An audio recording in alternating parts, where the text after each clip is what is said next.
Mbak, saya izin share screen ya.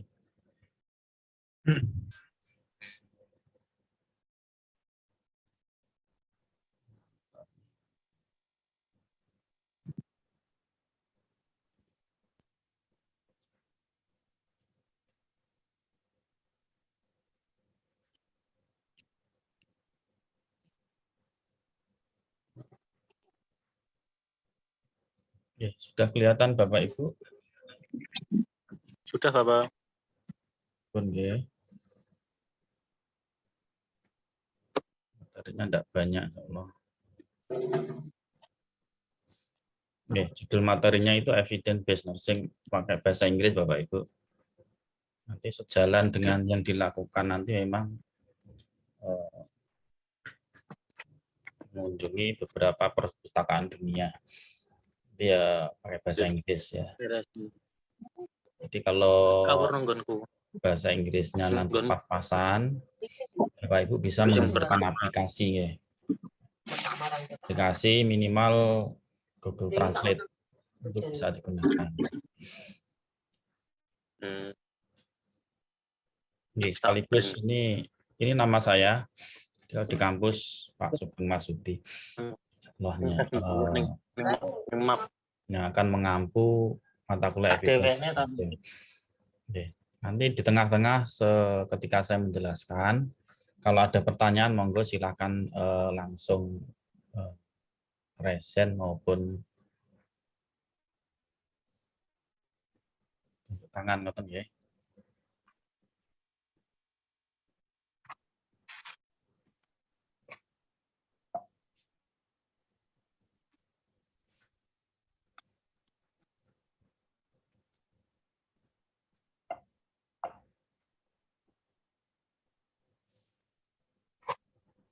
Ya, ini terkait dengan buku. Jadi Bapak Ibu untuk mata kuliah ini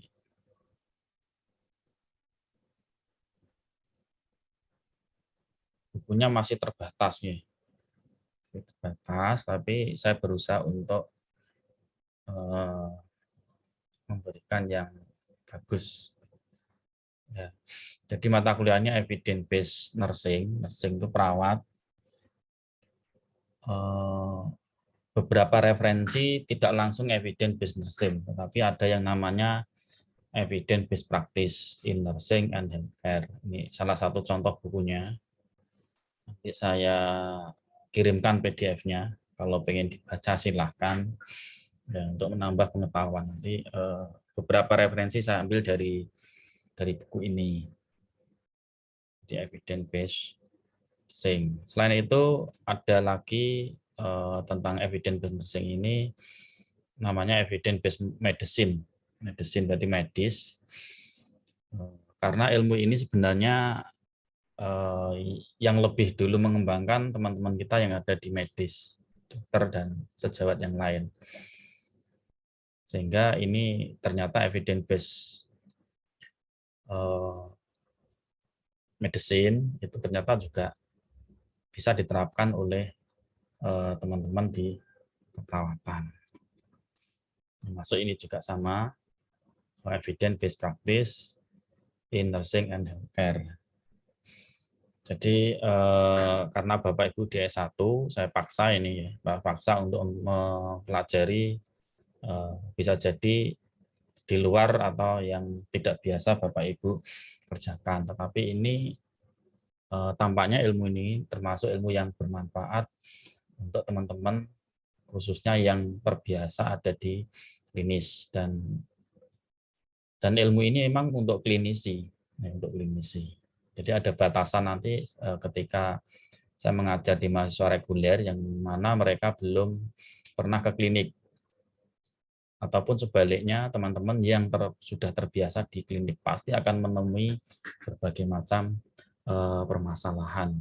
Jadi mudah-mudahan penjelasan hari ini tidak sekedar teori, tapi Bapak Ibu kemungkinan besar banyak sekali mengalami hal-hal yang ada di materi hari ini. Ya, jadi evidence based practice kalau saya ngomong evidence-based practice, evidence-based nursing, evidence-based medicine itu sama Bapak Ibu. Apapun namanya evidence-based, jadi membandingkan. Ketika Bapak Ibu saya yakin ada di klinik ya, itu pasti akan dihadapkan kepada pilihan-pilihan. Ya, pilihan-pilihan. Contohnya, uji mana yang terbaik untuk mengetahui lebih lanjut tentang kondisi penyakit dari pasien. Atau sekedar pertanyaan yang simpel, pengobatan mana yang paling efektif untuk pasien yang Bapak Ibu kelola misalkan. Ini yang Pak siapa yang di klinik di sini? Biasa di klinis. Saya Pak di UGD Aisyah. Nah, Pak Endro ya. Ini pasti banyak ini menghadapi ini. Ya. Dan evidence base ini ternyata tergantung pada pengetahuan. Pengetahuan siapa? Pengetahuan perawat dalam hal ini atau petugas kesehatan. Kalau di sini semua perawat, maka ya tergantung pada pengetahuan perawat. Kemudian keterampilan dan sikap. Ya, keterampilan apa saja yang dimiliki, terhadap sikapnya bagaimana. Dan yang paling penting sumber yang tersedia serta kepentingan. Jadi melibatkan juga terkait dengan sumber daya yang ada di dalamnya, termasuk sumber daya manusia maupun sumber daya yang lain, peralatan khususnya. Tuh. Kemudian selain tergantung pada perawatnya, tergantung pada keterampilan perawat dan sumber daya yang ada di dalamnya, juga ini melibatkan harapan dan penilaian dari seorang pasien atau keluarga. Karena evidence base ini sebagus apapun kalau tidak bisa diterapkan, khususnya persetujuan keluarga tidak bisa. Seperti itu. Ya, jadi pasti banyak pilihan-pilihan, mana pilihan yang terbaik nantinya. Ini untuk pengantar evidence base. Jadi evidence base ini memang adanya di praktek kliniknya. Nah, ini Bapak Ibu pernah membaca ini kira-kira minggu yang lalu pernah membaca yang seperti ini, Bapak Ibu. Pak Indra pernah? Belum Pak. Belum. Ini kemarin trading ya, seminggu yang lalu. Jadi ini termasuk dia Pangeran Arab Saudi itu. Itu yang terjadi pada pasien apa kira-kira Pak Indra itu? Dari gambar terlihat itu.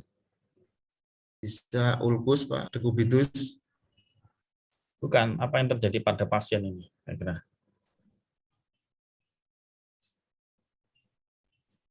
Dia kan koma itu. Ya, pasiennya koma. Pak Indro pernah ada pasien koma di Aisyah kemudian dirawat sampai 15 tahun? Tidak ada. Tidak ada ya, di kita tidak ada itu. Dan tidak ada. Nah, ini pasien ini koma itu sampai 15 tahun dan dia bisa bertahan. Kenapa kok bisa bertahan, Pak Indro kira-kira? Alat yang digunakan Pak, Karena yang alat ya. maksimal. Karena alat-alat Mungkin itu. terus. Iya. Kalau alatnya dicabut, Meninggal. ya langsung meninggal itu. Jadi kan pilihannya ada berapa Pak Indro itu?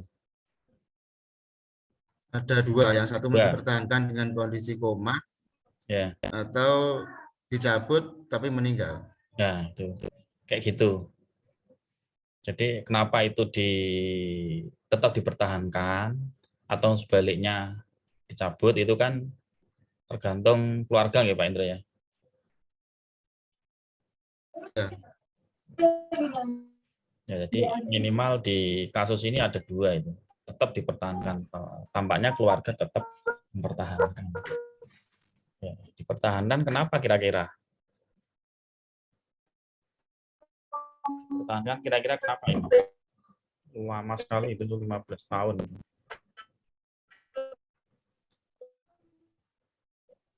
Kira-kira kenapa Aku Pak Sen? sayang, weh. Ya, Takut kehilangan. takut kehilangan, Kehilangan. takut kehilangan. Berbagai macam yang memungkinkan ya udah harus dirawat terus. Gitu. Terus dia juga sumber dayanya, biayanya tidak masalah itu. Jadi tetap dipertahankan. Ini satu kasus saja yang ada di klinis ya. Kasus yang lain cukup banyak. Ya, jadi evidence base itu apa sih sebenarnya? Apa kok mahasiswa itu dikasih mata kuliah ini gitu. Apalagi ini kan praktisi, saya anggap teman-teman yang ada di sini semua praktisi. Jadi yang biasa menangani pasien secara langsung. Jadi sebenarnya evidence based medicine atau evidence based nursing atau evidence based practice itu usaha untuk meningkatkan mutu informasi. Ya, jadi ada mutu informasi yang akan ditingkatkan, yang akan menjadi dasar pengambilan keputusan di pelayanan kesehatan. Jadi bagaimana meningkatkan mutu informasi itu. Jadi yang selama ini kita butuhkan itu sebenarnya ada semua, keputusan klinis itu ada semua. Dan kita harus bisa mencarinya, dan bisa mendapatkannya. Dan sekaligus evidence based nursing, evidence based medicine, evidence based practice ini membantu kita semua praktisi khususnya menghindari kelebihan informasi. Jadi menyaring informasi terbaik, mendapatkan dua pilihan yang terbaik. Contoh tadi dilepas atau tidak. Kalau dilepas ya akibatnya seperti ini, konsekuensinya adalah ini. Kalau dibiarkan konsekuensinya adalah ini, termasuk pada kasus di depan tadi, biaya yang luar biasa besarnya. Tetapi pada saat yang sama, mencari dan menerapkan informasi yang paling berguna. Jadi harapannya nanti para praktisi itu mendapatkan informasi yang bagus dan paling berguna bagi pasiennya itu, khususnya itu. Jadi kenapa kita belajar evidence based nursing maupun evidence based practice. Sampai saat ini Bapak Ibu bisa diikuti? Bisa diikuti? Bapak. Deket nggih? Oke. Bisa. Oke. Nah,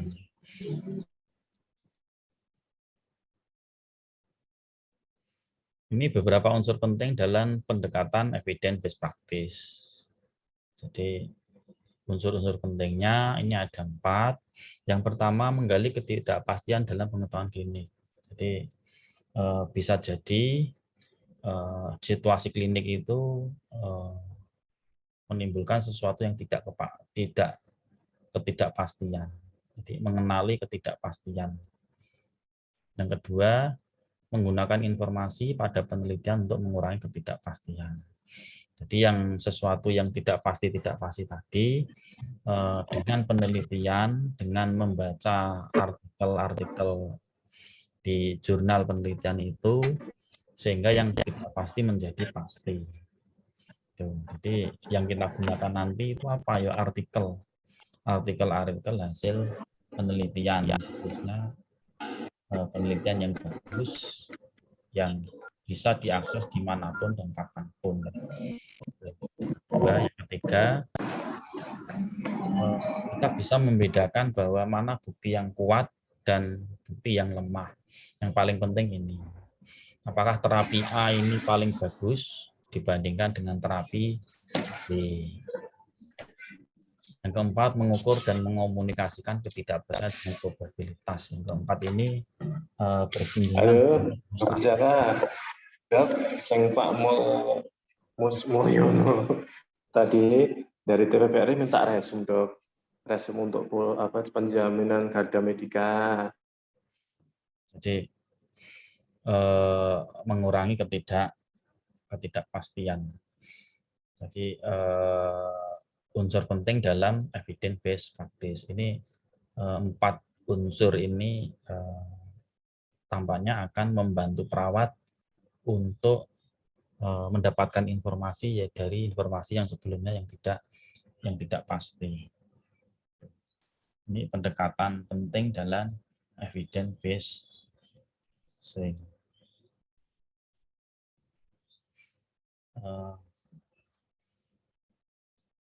Ini kelihatan Bapak Ibu? Kelihatan, Pak. Kelihatan ya. Oke. Ya, jadi ini contoh pertama untuk mereka-mereka yang sudah melakukan evidence based nursing atau evidence based medicine. Karena ini yang melakukan dokter ya. Ini saya sebut evidence based medicine. Lebih tepatnya. Pertama, jadi tahun 1972 sudah lama sekali ya. Jadi sebuah penelitian RCT itu model penelitian yang paling bagus. Nanti saya jelaskan di belakang untuk metodenya seperti apa. Ini dipublikasikan dan menunjukkan outcome yang lebih baik untuk pasien prematur pada ibu yang mendapatkan perlakuan singkat kortikosteroid sebelum melahirkan. Jadi bayi-bayi yang diduga akan dilahirkan secara prematur itu dengan intervensi kortikosteroid itu ternyata tahun 1972 sudah ada yang mempublikasikan, sudah ada yang menulis, kemudian jurnalnya bisa diunduh dan bisa diketahui bahwa terapi kortikosteroid ini bermanfaat untuk bayi. Tahun 1972. Kemudian tahun 1972 sampai 89 ini ada lagi penelitian serupa. Jadi penelitian itu yang bagus adalah penelitian yang mengkonfirmasi ataupun penelitian yang menguatkan dari riset-riset yang sebelumnya belum ada atau riset-riset baru. Ya, tentang penggunaan kortikosteroid ini ternyata dari tahun 1972 itu baru satu, kemudian nyambung di 72 sampai 89 ada 6 studi lagi, 6 publikasi lagi yang ternyata mengkonfirmasi temuan tahun 1972.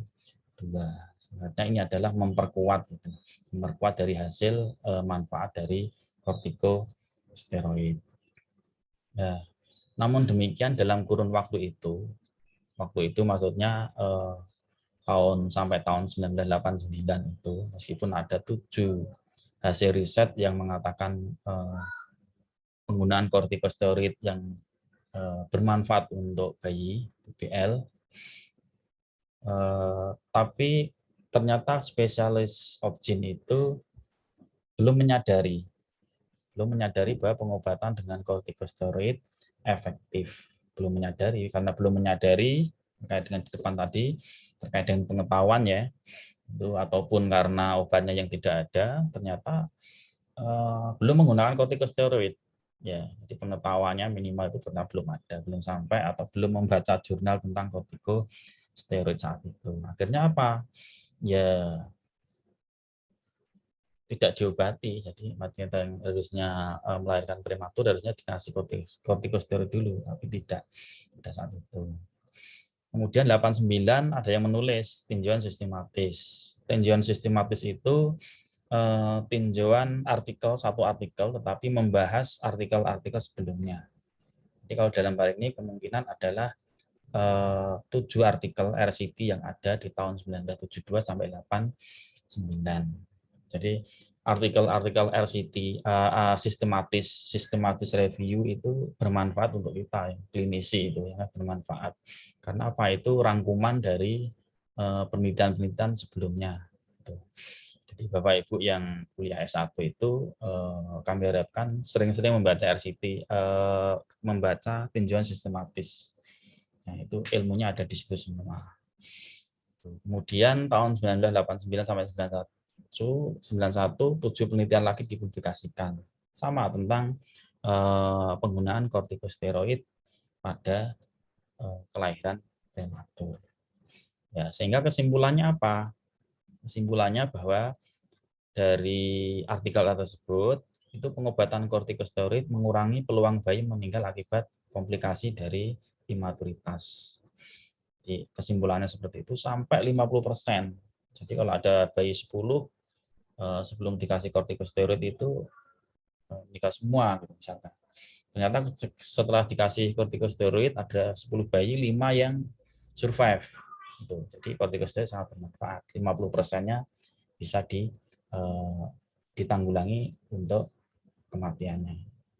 Namun demikian, bagaimana nasib bayi sebelum 1972? Ya banyak yang meninggal karena belum ada pemberian atau intervensi kortikosteroid.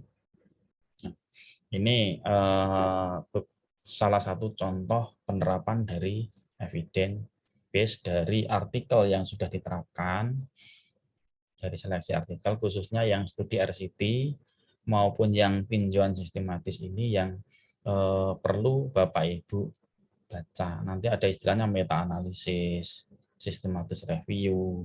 Itu beberapa artikel-artikel yang bisa jadi selama ini Bapak Ibu belum pernah membaca atau baru sekali ini aja yang membaca atau mendengar kata-kata itu.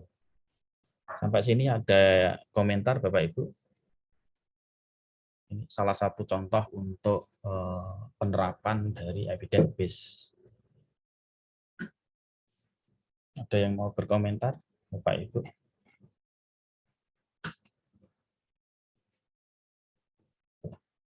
Tidak ada?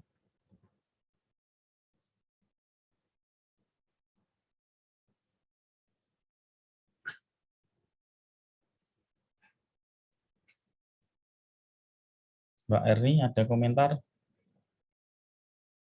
Untuk di Indonesia apakah sudah ada Pak kayak gini? Khusus Kayak gini, perawat Pak. misalnya.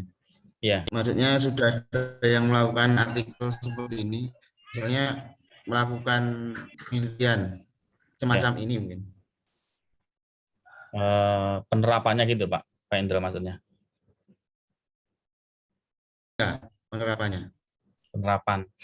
Jadi harapannya sebenarnya perawat-perawat itu harusnya ini yang dilakukan sehingga kalau ada yang disebut perawat profesional itu dia akan harus bisa bekerja sama dengan dokternya gitu ya. Jadi tidak ketika dokter bilang A ya dilaksanakan itu tidak. Jadi harusnya ada proses diskusi. Itu harusnya itu. Rumah sakit mana yang sudah seperti ini? Ini saya pernah diberi sebuah pencerahan itu di UI. Universitas Indonesia. Di sana ada rumah sakit itu ya. Jadi di sana sudah ada kolaborasi yang bagus antara perawat dan dokternya. Itu sudah ada. Jadi contoh-contoh seperti ini. Jadi perawatnya bisa berkomentar terhadap pasien kelolaannya seperti itu.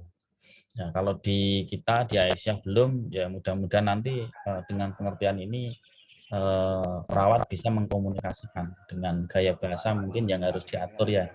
Tidak istilahnya tidak menggurui atau apapun itu yang mudah-mudahan seperti itu. Jadi komunikasi perawat dan dokternya bisa saja komunikasi akan lebih berkualitas seperti itu. Kira-kira itu Pak Endro. Oke Pak, terima kasih. Mbak Endang ada yang ditanyakan sampai sini? Bu Endang?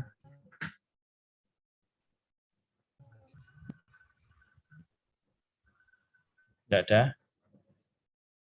Tidak ada, saya lanjutkan. Jadi evidence based practice ini dapat membantu menemukan informasi yang perawat butuhkan. Jadi membantu.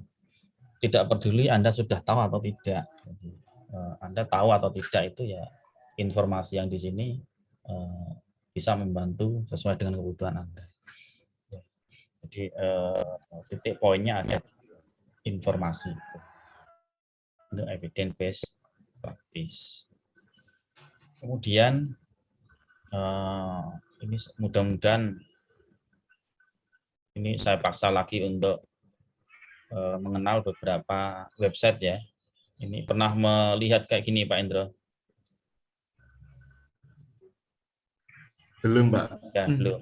Yang lain dengan sama ya. Jadi saya paksa Bapak Ibu untuk mengenal beberapa website. Sebenarnya ini kalau saya nyebut itu perpustakaan dunia.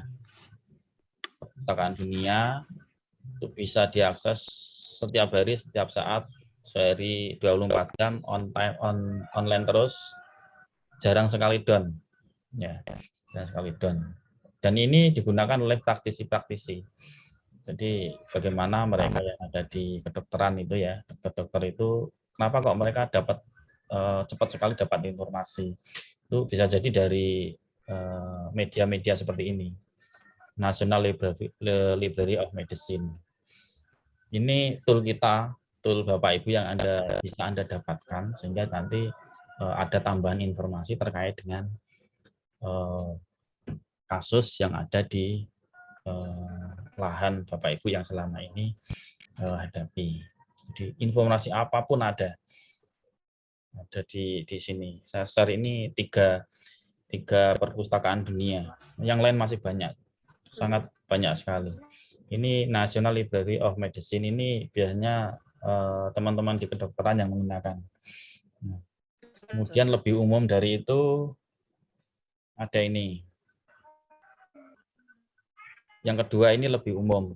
Ini hampir semua kesehatan muncul di sini termasuk perawat. PubMed.gov. Ada yang pernah membukanya ini, Pak Ibu? Ada yang pernah membuka website ini? PubMed.cnbc?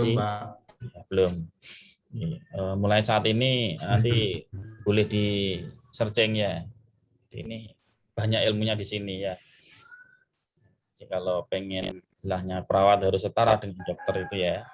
Kan perawat kan profesional itu ya. Profesional harus mengimbangi ilmunya lewat library-library seperti ini. Ya, ini yang kedua. Jadi Bapak Ibu, saya paksa untuk melihat situs-situs ataupun berita-berita yang ada di sini. Nanti silakan dicermati ya. Yang jelas semua bahasa Inggris ya Pak Ibu.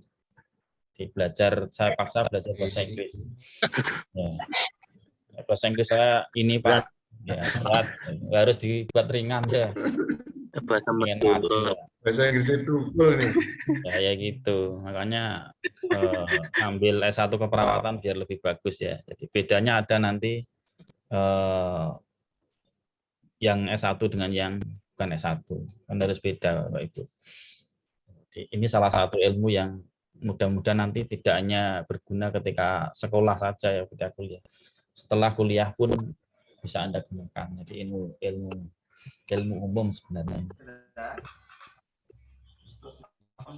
Dan yang ketiga ini saya sebut Cochrane. Nah, Cochrane ini kalau saya sebut itu mbahnya evidence based. Judul kita evidence based nursing, evidence based medicine. Ini mbahnya. Jadi informasi yang Anda butuhkan kemungkinan banyak bisa kita akses di sini. Jadi satu artikel di situs ini itu bisa mewakili sampai 100 artikel. Satu artikel di sini biasanya ada yang sampai mewakili 100 artikel yang kita temukan di situs yang sebelumnya. Di dua situs sebelumnya tadi yang saya sebutkan.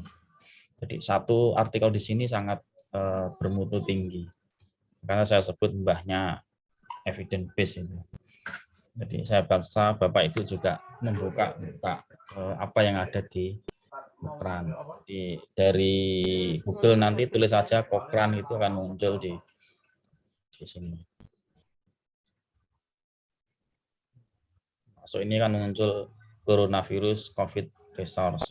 Ini update tentang virus COVID juga muncul.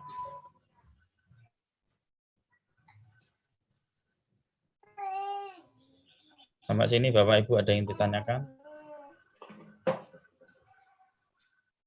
Ya, jadi ini saya paksa Bapak Ibu, mudah-mudahan ikhlas ya untuk membaca artikel-artikel yang ada di sini.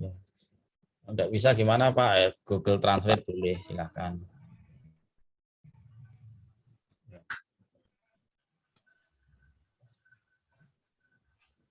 Suara saya masih bisa didengar Bapak Ibu? Masih. Iya. Bisa, Pak. Masih. Oke. Jelas. Oke. Saya lanjutkan ya. Ini baru pengenalan Bapak Ibu, jangan khawatir. Makin malam nanti makin ini bulat. Seru. Tapi diikuti aja mudah-mudahan bisa. Ini memang ilmunya praktisi di sini. Amin. Mau enggak mau Anda harus belajar di sini. Saya juga sama-sama belajar ya. Sama belajar nanti.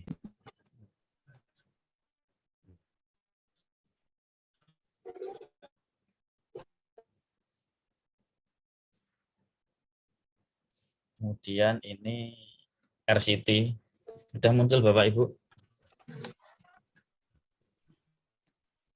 Gambarnya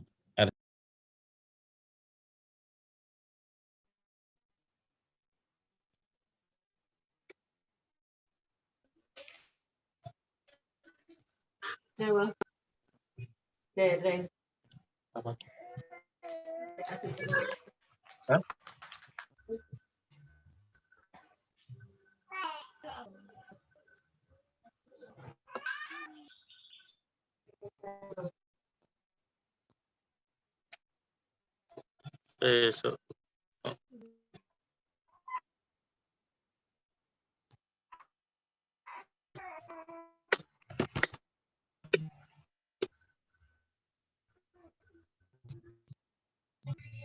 City. And ayo.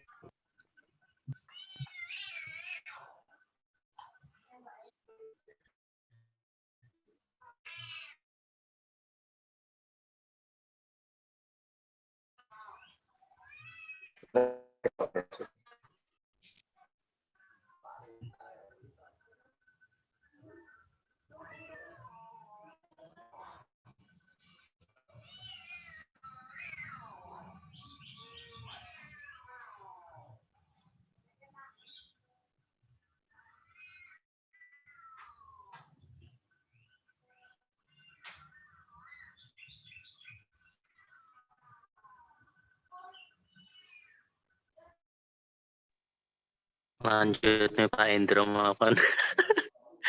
Suaranya hilang Pak. Pak Sugeng suaranya hilang, Pak.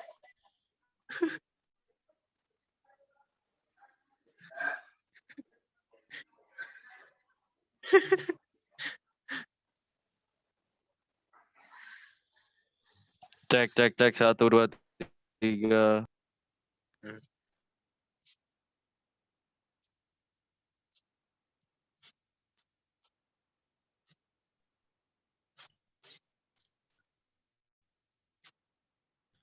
Iya cara dengan mute.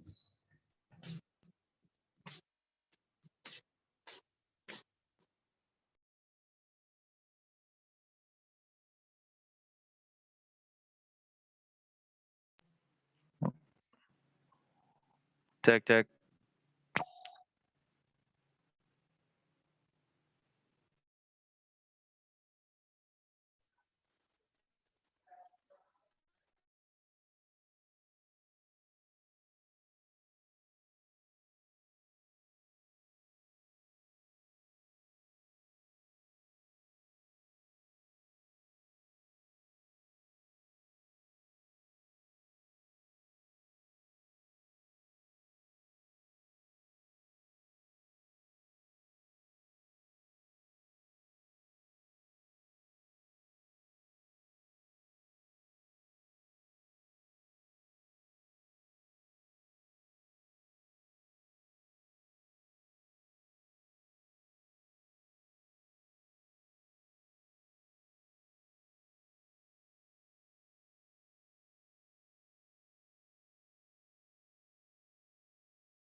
sudah bisa didengar suara saya Bapak Ibu?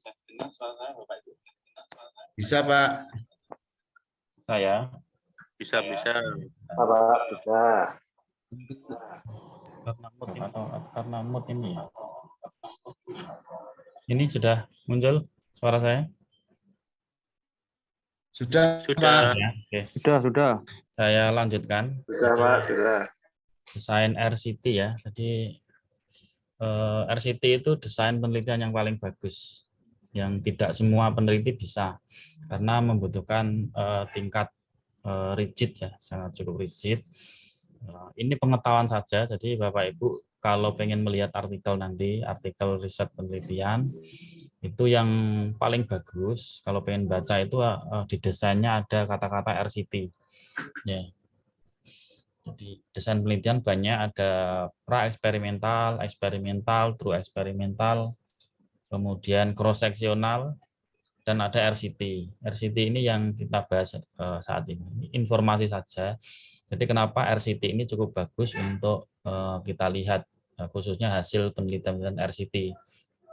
Karena dari sejumlah pasien, kalau di sini ada pasien, kemudian akan diuji cobakan dikasih perlakuan. Jadi caranya peneliti itu membagi dua kelompok. Ada kelompok treatment, ada kelompok kontrol. Treatment itu kelompok perlakuan. Kemudian yang kedua ada kelompok kontrol.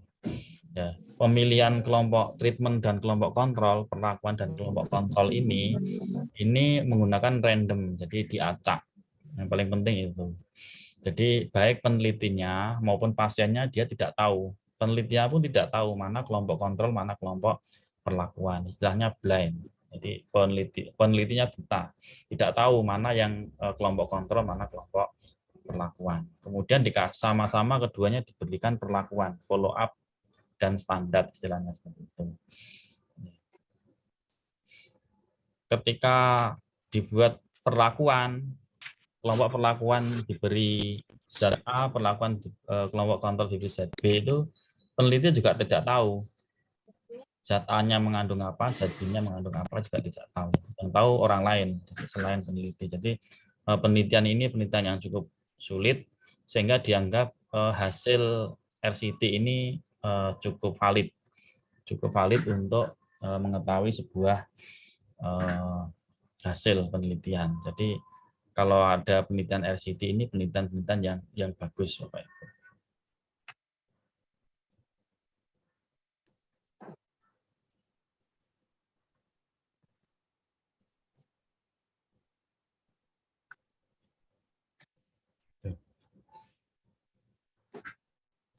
Ini contoh studi kasus yang lain.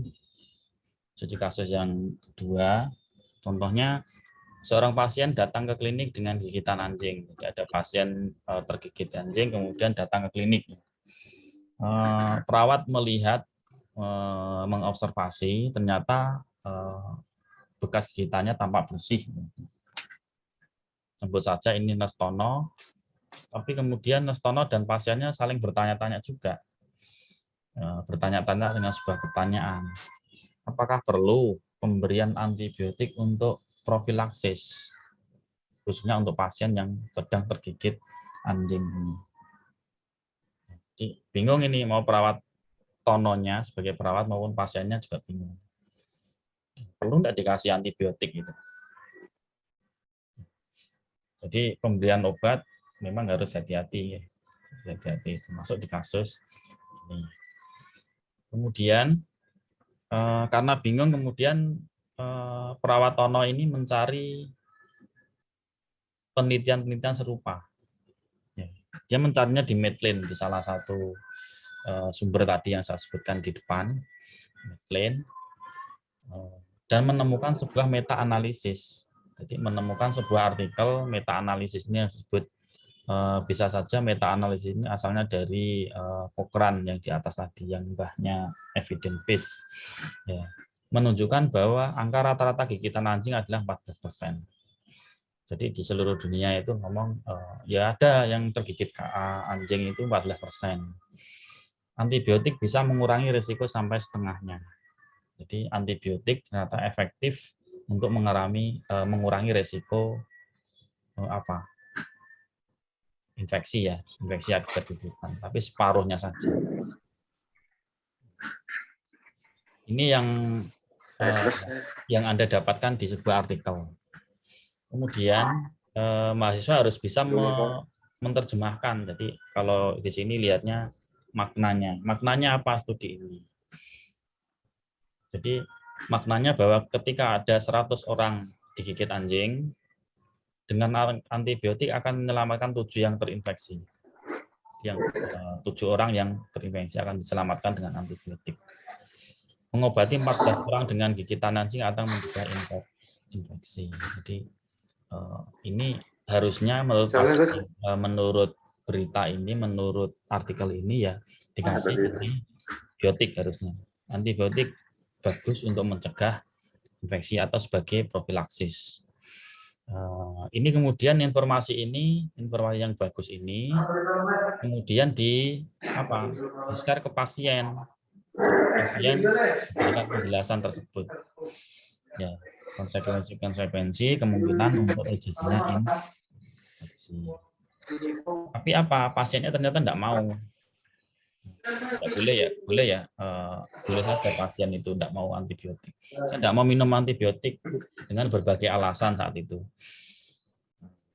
Jadi boleh dengan sumber daya. Ternyata pasien ini yang tidak punya, misalnya tidak ada BPJS atau apapun, mau beli antibiotik harganya mahal. Akhirnya keputusan pasien tidak minum antibiotik. Seperti itu.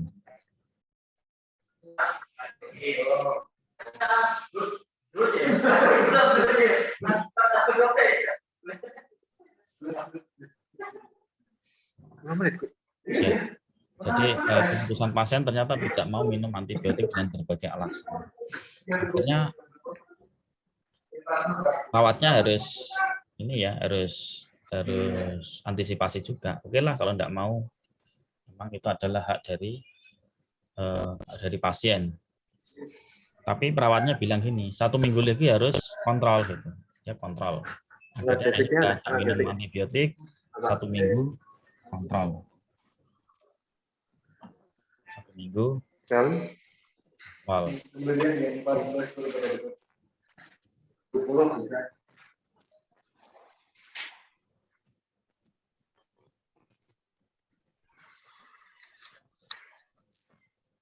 Ya. 16 ya, 16.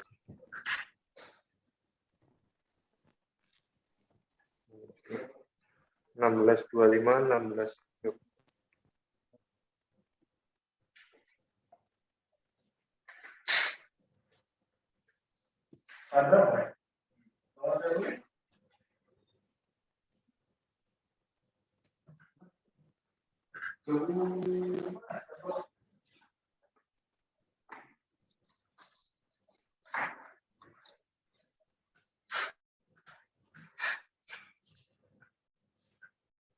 Oke, ternyata pasien tidak mau minum antibiotik, tidak apa-apa. Jadi akhirnya kunjungan berikutnya 1 minggu itu pasien harus datang, dan ketika datang ternyata pasien tidak terinfeksi. Jadi keputusan pasien ya benar juga, dan perawat juga benar.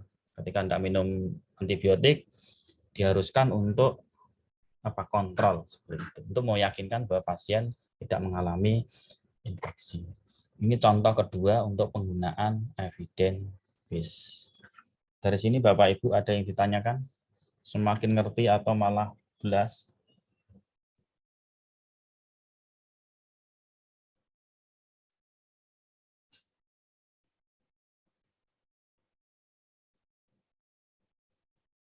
Ada komentar? Pak Indro? Ada komentar? Bernie? Pak Alfiroh? Pak Saiful? Bu Umi? Pak Yaya? Tidak, Pak. Pas Pak, bingung. Ya. Semakin ngerti atau semakin belas, wangel tiba mata kuliah yang.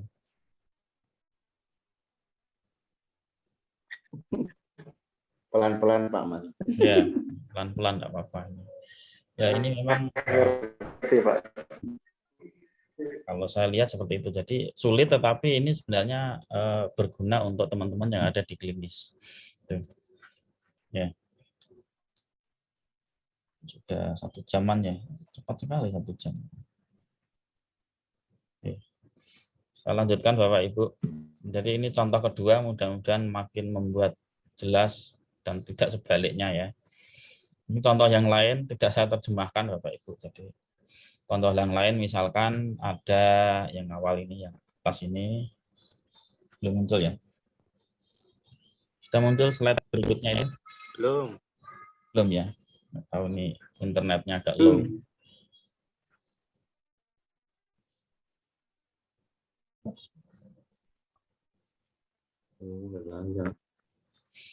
Ya, sambil menunggu. Jadi contoh lain apa? Misalkan ada kejadian cedera kepala. Ini sudah muncul ya.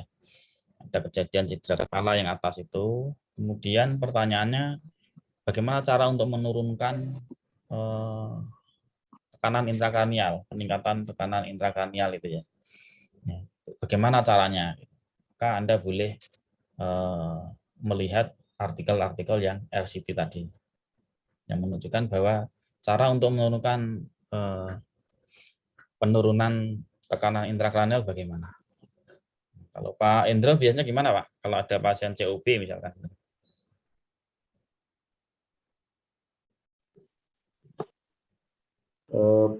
Posisi tidurnya Pak lurus Pak. Lurus, berapa itu? Berapa derajat itu?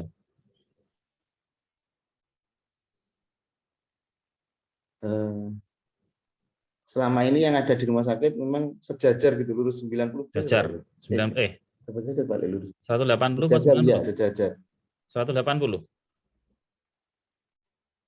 180. Ya, misalkan itu. Tidak boleh pakai bantal gitu kalau di rumah Nah, sakit. berarti 100 itu ya. Ya, itu contoh-contohnya. Kenapa kok 90 itu ya? Apakah benar tetap 90 ya? Apakah ada studi lain yang mengatakan derajat yang lain itu bisa dilihat nanti itu sebenarnya. Jadi cara menurunkannya itu. Jadi bisa jadi ada temuan yang lain, ada sudut tertentu yang dikurangi 5 derajat misalkan. Itu efektif juga. Coba dicari mana yang paling bagus untuk menurunkan tekanan intrakranial. Itu bisa dicari khususnya untuk studi-studi yang jenis RCT tadi atau evidence based. Contoh-contoh yang lain masih banyak. Yang kedua tentang penyakit Alzheimer, ataupun yang ketiga itu tentang pilihan dari kemoterapi, tentang efektivitas maupun resiko dari kemoterapi. Itu juga bisa. Jadi intinya mana yang terbaik gitu, dari evidence based. Jadi bisa jadi Bapak Ibu lebih banyak tahu kejadian yang ada di lapangan, di samping cerita-cerita ataupun kutipan-kutipan yang saya hadirkan tadi. Jadi EBN, Evidence Based Nursing, Evidence Based Practice ini membantu. Ya, kesimpulan saya seperti itu. Karena data empiris itu data hasil riset, hasil studi lapangan. Mudah dipahami oleh pasien, jadi dipahami tidak hanya perawat sebenarnya. Pasien juga harus paham, dan pasien bisa berpartisipasi dalam keputusan klinis. Ya, mau dipasang ventilator atau tidak, seperti itu. Mau dipasang derajat yang segini atau tidak.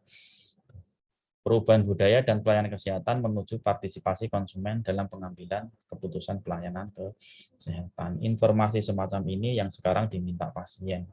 Jadi kalau saya istilahkan pelayanan prima itu. Bisa jadi dengan informasi yang Anda dapatkan itu menjadikan atau memberikan persepsi, oh perawat itu loh bagus, komunikatif, dan info-infonya up to date. Itu yang diinginkan sebenarnya. Jadi kata mereka, sana pelayanannya prima gitu. Seperti itu. Ini kesimpulan dari evidence base. Ya, ini contoh yang lain, konsep-konsep yang lain. Ya. Jadi evidence base ini berfungsi untuk keputusan klinis, untuk decision making ya. Ya, keputusan-keputusan yang mana berasal dari yang paling atas itu, grafik yang warna hijau itu evidence based from research. Jadi dari riset-riset yang sudah ada.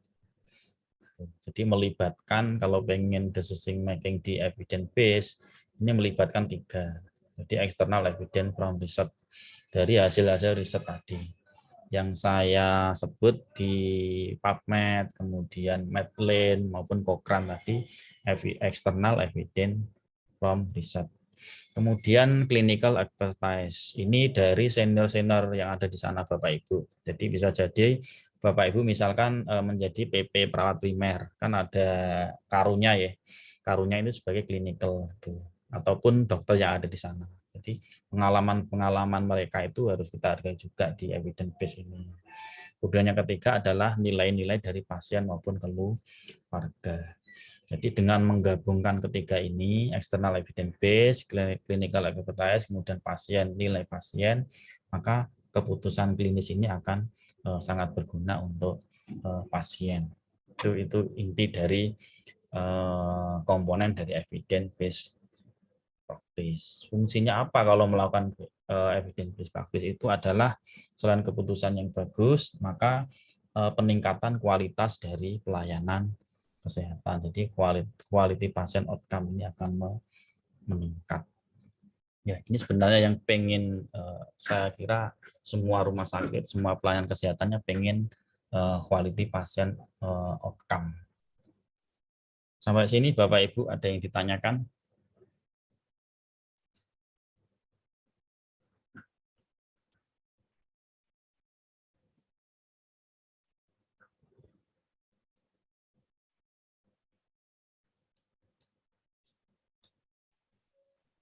Bapak izin bertanya.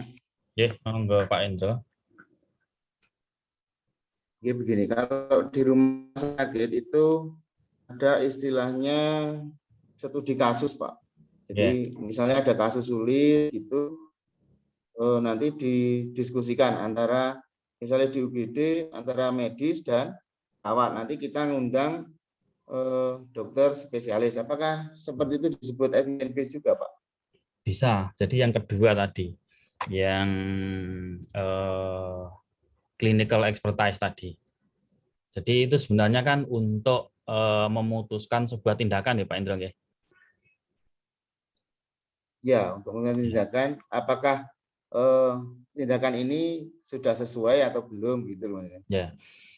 Itu nanti bersinggungan dengan dari sesuatu, jadi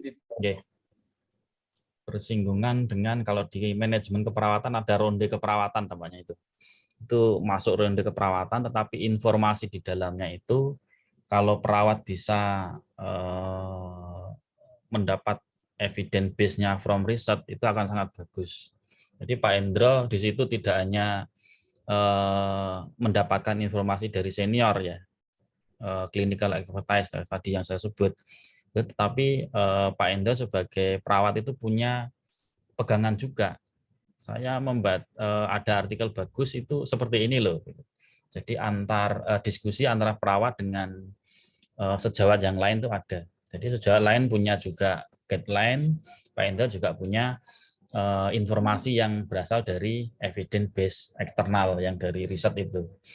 Ya, kalau itu bisa dilakukan Pak Endro itu luar biasa saya kira. Ya, jadi tidak hanya kita sebagai perawat hanya menerima informasi, tetapi juga memberikan sumbangan informasi.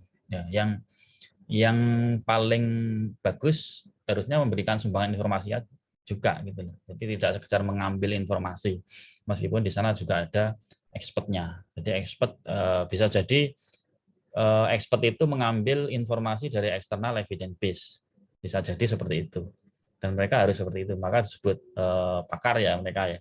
Pakar biasanya seperti itu. Kalau mereka sudah melakukan evidence base itu mereka harus itu supaya bisa mempertimbangkan atau memberikan informasi yang tepat. Ini loh sekarang misalkan tadi tidak 180 tetapi dikurangi 5 derajat itu bisa saja. Ya, bisa saja seperti itu. Ya, jadi informasi-informasi seperti itu bisa. Kan di ronde biasanya Pak Indro itu kalau di manajemen, dan itu ada komunikasi antara perawat dan petugas kesehatan lain terkait dengan kasus yang sedang ditangani. Biasanya kasus-kasus spesial itu. Kira-kira seperti itu, Pak Indro.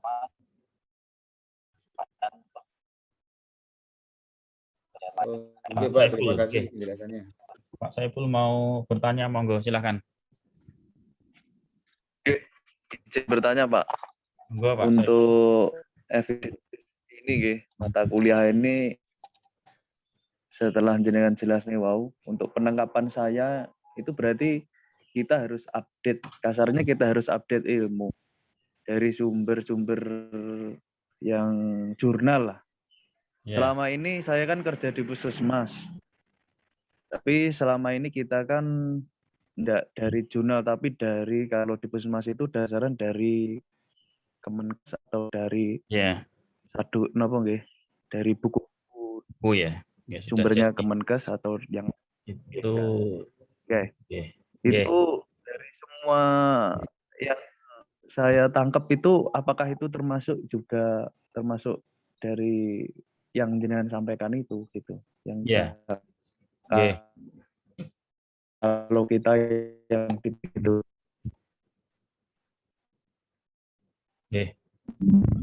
Pak Saiful.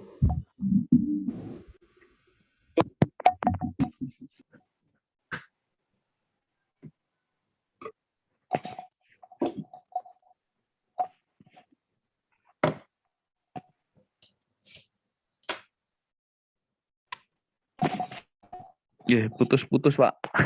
Sinyal sulit. Saya tangkap untuk pertanyaannya. Jadi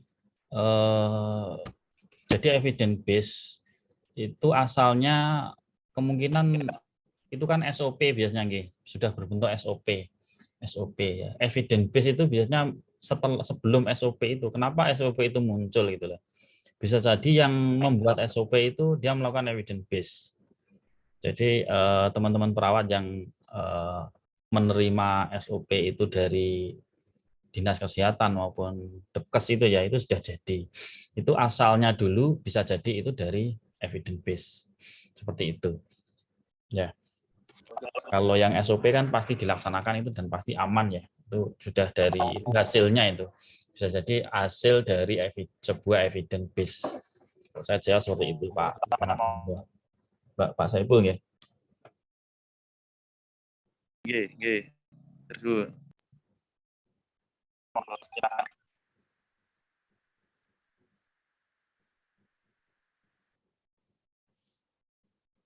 Ada lagi Pak Saiful? Cukup. Yang lain monggo.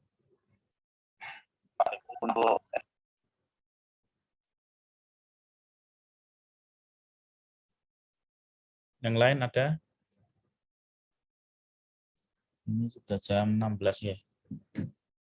Masih kuat Bapak Ibu?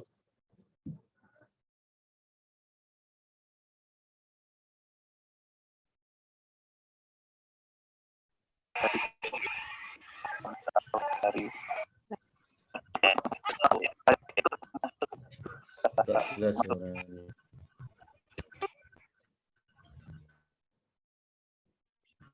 Suara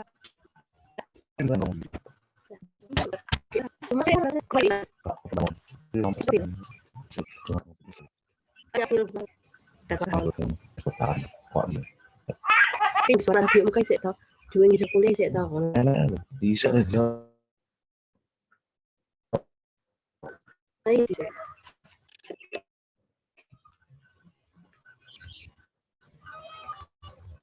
Jadi kuliah apa? Pengusahaan.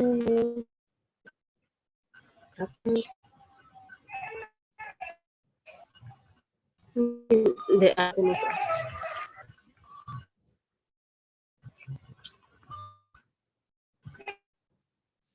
Oke, Bapak Ibu izin untuk share materi kedua nggih. Mudah-mudahan ini materi terakhir Bapak Ibu. Nanti setelah ini boleh istirahat nggih. Sakit Bapak Ibu? Kelihatan Pak. Oke ya. Ini materi kedua, mudah-mudahan lebih ringan nanti. Oke, ini Dan tidak sampai jam 5 ya. Dan selesai, selebihnya nanti boleh mengerjakan yang lain.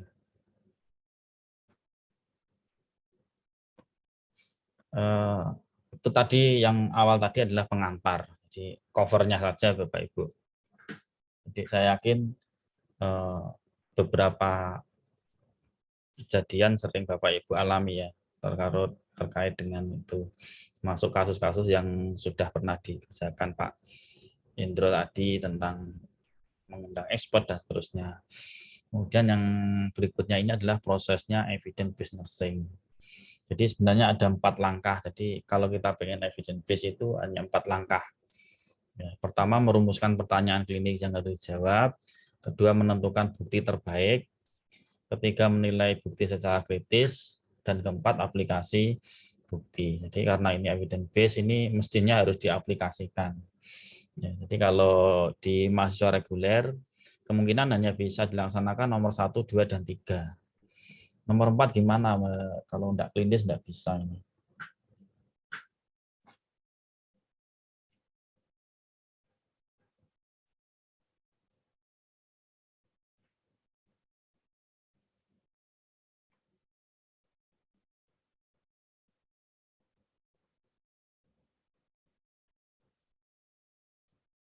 Ya, suara saya bisa didengar Bapak Ibu? Ya, Pak. Ya. Bisa. Oke, bisa. Saya lanjutkan. Jadi 4 langkah sebenarnya hanya 4 langkah ini. Materi kita sampai UAS nanti yang 4 langkah ini.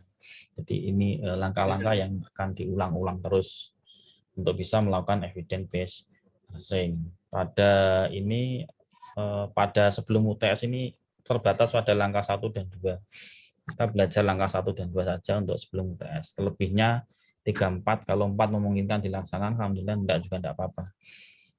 Sampai 3 atau 4 ini UAS. Jadi sebenarnya kuliah kita ya hanya slide ini saja.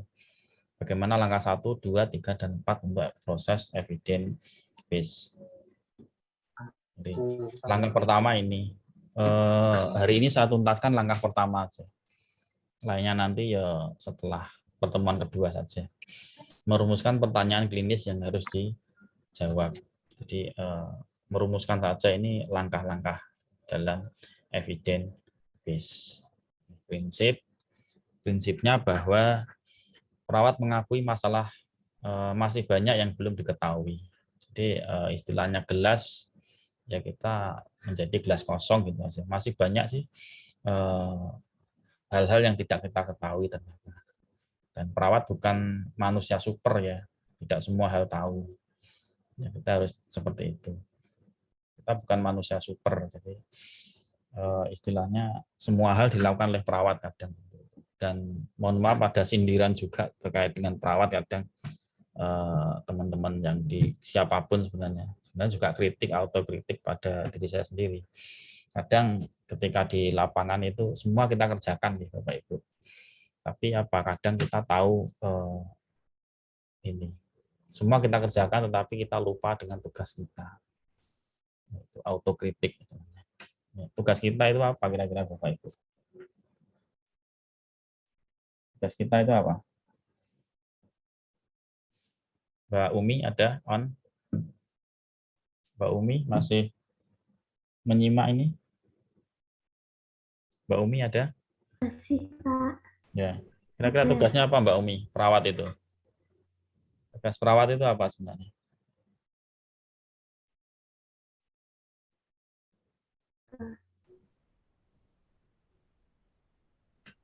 Mbak Umi, perawat di mana Mbak Umi? Kerja, Pak. Gimana? Masih belum kerja. Oh belum. Oh masih fresh ya ini. Teman-teman yang di rumah sakit kalau ini ada lowongan Mbak Umi boleh ini paling. Ya, kalau mau ini Mbak Umi ya. Tugas perawat apa Mbak Umi? Meskipun belum kerja ya, kan sudah jadi perawat ya. Tugas perawat apa Mbak Umi? Memberi asuhan keperawatan. Ya, memberikan asuhan keperawatan. Jadi istilahnya lebih dikerucut lagi kebutuhan dasar manusia ya. Tugas perawat itu sebenarnya itu. Tapi kadang kita menjadi manusia super itu. Padahal kita bukan perawat super. Kita semua dikerjakan kadang. Yang tidak dikerjakan ya tugasnya sendiri. Melakukan asuhan keperawatan kadang terlewat. Jangan sampai terjadi ya. Juga autokritik bagi kita semua. Jadi perawat bukan manusia super, tidak semua hal diketahui. Sehingga kita butuh yang namanya evidence based practice. Evidence based practice itu, kalau saya singkat lagi, adalah metode untuk menemukan jawaban atas pertanyaan yang muncul terkait dengan masalah-masalah klinis. Jadi metode, jadi kita untuk bekerja, untuk melakukan sesuatu pun perlu metode yang efektif. Ini kami kenalkan metodenya namanya evidence based practice. Nah, kita akan belajar pertanyaan itu saja. Ya, jadi pertanyaan-pertanyaan klinis itu kalau kita ringkas ini ada 6 ini. Ada 6 pertanyaan yang sering muncul di pelayanan kesehatan. Ada yang jenis pertanyaan intervensi. Intervensi mana yang paling bagus itu? Etiologi atau faktor resiko itu juga kadang kita bertanya tentang itu. Penyebabnya apa sih? Kok ada pasien batuk terus? Penyebabnya apakah ini COVID-19, TB atau karena alergi? Itu kan pertanyaan-pertanyaan etiologi. Kemudian ada pertanyaan-pertanyaan tentang diagnosis. Apakah orang ini mengalami gangguan kesehatan terkait dengan COVID, misalkan diagnosis. Diagnosisnya apa benar diagnosis pada orang ini COVID-19? Ataupun prognosis dan prediksi. Bisa juga frekuensi dan angka kejadian. Jadi, apakah semua bayi BBLR itu pada akhirnya akan mengalami gangguan pendengaran? Itu apakah semuanya mengalami atau tidak? Atau fenomena dan pemikiran. Jenis masalahnya apa ini? Jadi ringkasnya ketika kita melakukan evidence base itu kita harus mengerucutkan kita pengen pertanyaan yang bentuknya seperti apa. Apakah intervensi, etiologi, diagnosis, prognosis, frekuensi maupun fenomena. Ini ringkasan dari bagaimana kita memunculkan sebuah pertanyaan evidence base. Jadi munculnya pasti satu di antara 6 ini. Jadi kita kerucutkan di situ saja. Jadi tidak perlu banyak-banyak. Kemudian sebenarnya belum muncul ya. Nanti ada istilah-istilah baru, Bapak Ibu. Ini asal saya singkat menjadi PICO atau PICO. Ini yang akan kita munculkan pertanyaan di sini. PICO. Jadi kalau ngomong PICO nanti berarti evidence base itu. Ilmu-ilmu evidence base. Kemudian ada bintang. Kasih bintang kecil itu nanti ada beberapa pertanyaan yang hanya memunculkan ada tidak semua PICO-nya ada. Jadi hanya ada P dan outcome saja. Ini pada kasus frekuensi dan rate nanti. Ini bisa merumuskan pertanyaan terbaik berupa PICO kecuali dua kejadian itu. Hanya P dan O saja. I dan C-nya tidak muncul. PICO itu sebuah singkatan ya, ada kepanjangan, P-nya populasi, I-nya intervensi, C-nya komparator, O-nya outcome. Jadi kalau ada ngomong PICO itu ya mengarah ke populasi, intervensi, komparator maupun outcome. P itu menunjuk siapa orang-orang populasi ya. Populasi itu kumpulan dari individu-individu. Menunjukkan siapa orang-orang, berarti kumpulan orang yang berhubungan dengan masalah klinis yang ada pada pikiran perawat atau pikiran Anda. Ini pengertian dari P, populasi. I itu intervensi, strategi manajemen. Jadi intervensinya dikasih apa sih? Dikasih antibiotik, dikasih apa lagi? Uji apa? Ya, berbagai uji untuk mengetahui diagnosis boleh. atau uji yang ingin Anda temukan yang berhubungan dengan permasalahan klinis. Jadi itu intervensi atau uji-uji tertentu. Kemudian C, strategi alternatif atau pengendalian ataupun komparasi. Ya, selain dikasih antibiotik, pasien dikasih apa? Kemudian O, outcome yang menjadi perhatian atau apa yang paling diperdulikan oleh pasien. Pengennya pasien itu apa? Nanti muncul di O. Contoh kasus, oke, kasus kesekian ya. Ya, jadi belajar di sini pertama kasusnya dulu. Nanti Bapak Ibu bisa mengcounter ke kasus-kasus yang sering Bapak Ibu temui. Ini contohnya, jadi contohnya James berusia 55 tahun, nama orang ya, sering berpergian dengan pesawat lintas Samudra Atlantik untuk mengunjungi ibunya. Jadi, ibunya di belahan bumi yang lain. Ya, ketika mengendarai atau naik pesawat terbang, kakinya cenderung membengkak selama penerbangan dan khawatir mengalami DVT, deep vein thrombosis. Ya, ada resiko itu. Resiko ini didapatkan dari koran. Jadi dia Bucin ini membaca koran. Jadi mereka-mereka yang sering berpergian menggunakan pesawat ada resiko penyakit namanya DVT, deep vein thrombosis. Kemudian Jane ke perawat, bertanya ke perawat. Jin bertanya kepada Anda sebagai perawat, apakah dia harus menggunakan stocking elastis dalam perjalanan selanjutnya untuk mengurangi risiko DVT. Anda ditanyai, kalau saya menggunakan stocking elastis gimana, Mbak? Gimana Pak? Gimana Nurse Pak Indro misalkan? Boleh enggak gitu? Apakah ini akan bisa mengurangi risiko DVT gitu? Nah, ini kan pertanyaan-pertanyaan yang mungkin tidak atau belum pernah kita ketahui. Dan pertanyaan ini memungkinkan sekali pasien itu bertanya ke kita atau kasus-kasus yang lain yang kemungkinan kita tidak tahu. Sebagai perawat yang profesional tidak mungkin kan, mohon maaf Bu, saya tidak tahu tentang itu lah, kan lucu nanti. Ya, Anda kalau sudah S1 ya harus bisa menjawab dan menjawabnya harus memiliki dasar ilmu yang bagus. Maka kasus-kasus seperti ini Anda bisa menggunakan ilmu evidence based, metode evidence based. Cara pertama kita ini harus bisa menemukan pertanyaannya dulu. Kalau ada kasus ini pertanyaannya seperti apa? Ya, jadi kalau kita ringkas, kasus tersebut adalah P-nya siapa, populasinya siapa, ya penumpang penerbangan jarak jauh, jadi tidak hanya Jin aja. Kemudian I-nya, intervensinya stocking elastis. Komparasinya pembandingnya tanpa pakai stocking elastis.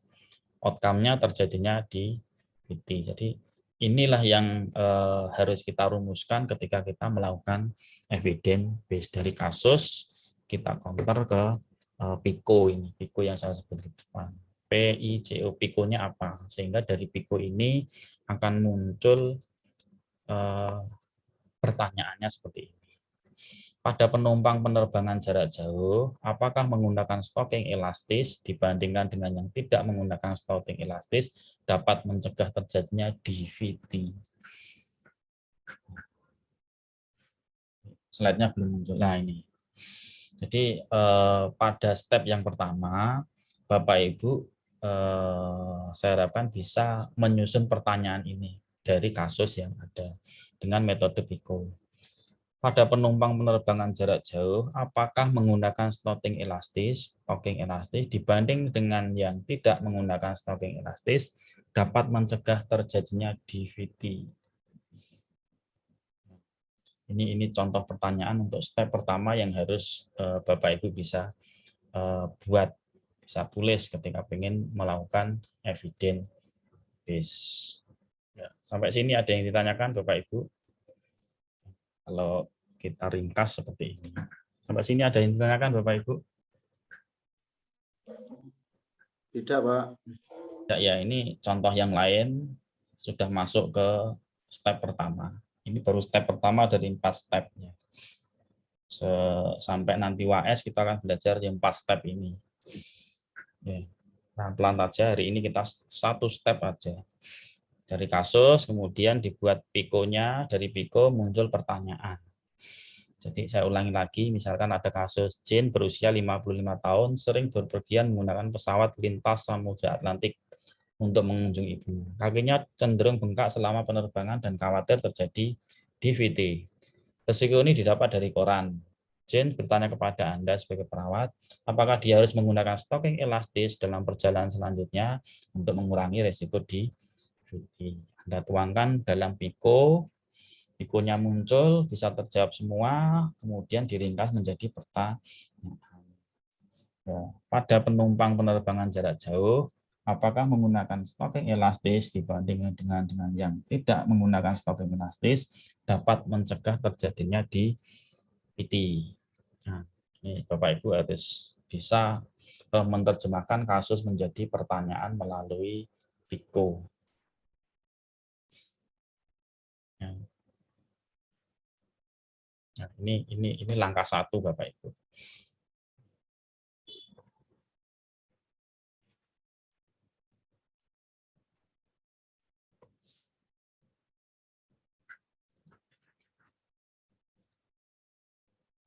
Ini ada kasus Bapak Ibu, kasus yang lain.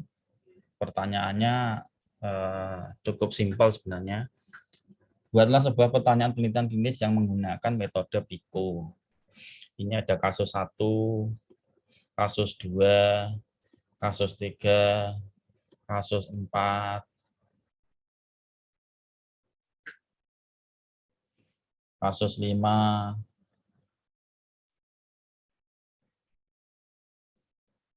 belum muncul. Nah, kasus 5, kasus 6, kasus-kasus yang memungkinkan Bapak Ibu temui di klinis ya, atau belum pernah sama sekali. Kasus 7 tentang demam, yang sering ini ya. 8 saya kasih tanda bintang, maksudnya apa nanti dibaca di depannya. Tidak semua pikonya muncul, yang muncul hanya P dan C. Dan kasus 9 yang saya kasih tanda bintang, yang kemungkinan yang bisa ditulis hanya P dan O-nya saja. Sampai sini Bapak Ibu ada yang ditanyakan?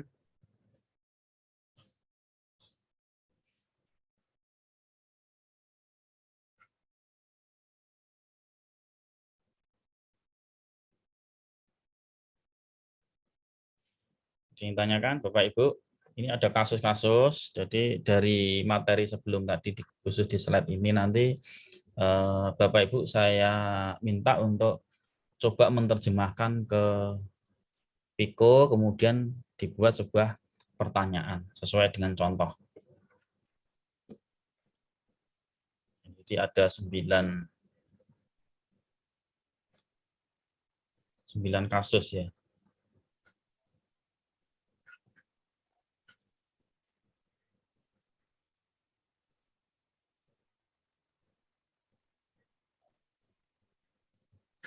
Ini ada 9 kasus 1 sampai 9, nanti Bapak Ibu cermati, kemudian dicoba untuk membuat pikonya dan pertanyaan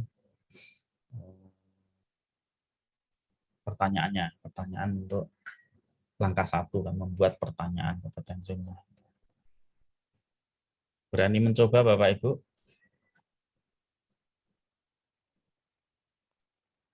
Berani, Pak. Oke, berani ya. Jadi waktu kita masih panjang ya. Jadi kalau kontraknya sampai jam 19, berapa itu panjang sekali. Secara materi saya kasih sampai di sini. Nanti selanjutnya Bapak Ibu mandiri coba dikerjakan. Kemudian nanti hasilnya kirimkan ke saya ya, semampunya Bapak Ibu ya. Ada 9 pertanyaan ini nanti dibuat pikonya seperti apa, jadi soalnya, kemudian pikonya dan pertanyaannya. Ini kompetensi yang coba Bapak Ibu kerjakan, mudah-mudahan nanti tidak ada kendala. Sehingga target hari ini untuk tahap pertama dari 4 tahap bisa bisa selesai. Gimana Bapak Ibu? Setelah ini berarti langsung mandiri ya. Saya akan tutup Zoom-nya, setelah itu kerjakan, nanti hasilnya dikirimkan ke saya. Dani? Itu Pak, pertanyaannya kasus-kasusnya kita belum dapat Ya. kiriman. Ini nanti saya kirim lewat WA ya, lewat WA PJ-nya.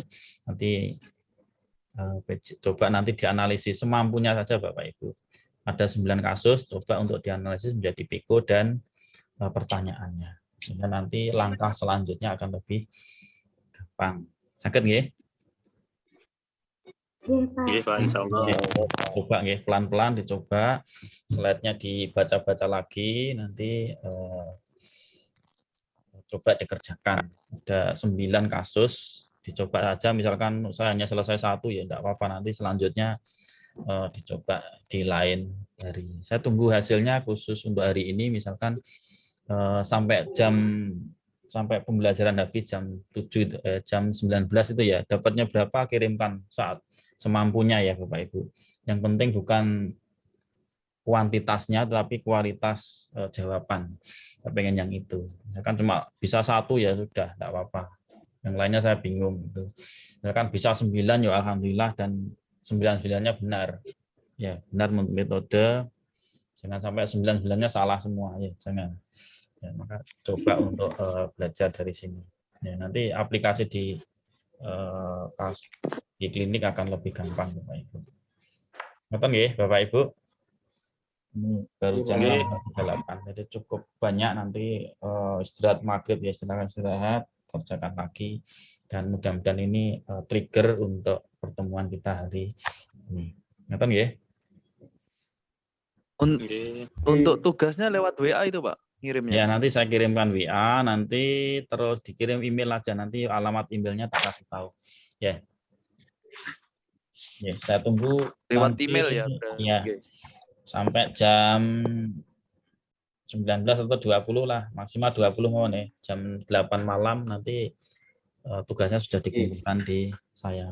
Kalaupun selesai sampai 9 kasus ya monggo, kalau tidak pun ya semampunya. Saya lihat kualitas ini, kualitas jawaban, bukan banyaknya menjawab ya. Jadi Bapak Ibu benar-benar mandiri ya. Kalau pengen diskusi monggo ke teman-temannya, karena soalnya juga cukup banyak ya. Nonton nggih? Iya, Pak. Itu yang ada lagi yang ditanyakan? Tidak ada?